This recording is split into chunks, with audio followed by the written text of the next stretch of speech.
WhatsApp user name feature పై కేంద్రం ఇచ్చిన నోటీసులకు meta సంస్థ స్పందించింది.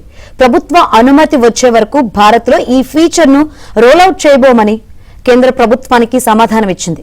ప్రజాప్రతినిధులు, సెలబ్రిటీల పేర్లను ఇతరులు వాడకుండా ముందే హోల్డ్ లో ఉంచినట్లు వెల్లడించింది.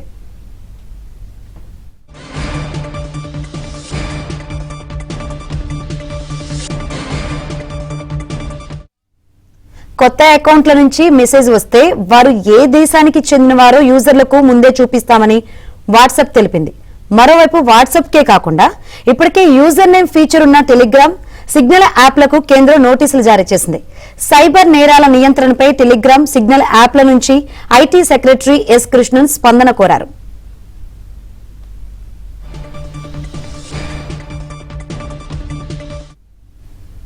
ఫోన్ నంబర్ లేకుండా చాట్ చేసుకునేలా యూజర్ నేమ్ ఫీచర్ ను వాట్సాప్ ప్రతిపాదించగా కేంద్ర నోటీసులతో మెటా వెనక్కి తగ్గినట్లు కనిపిస్తోంది.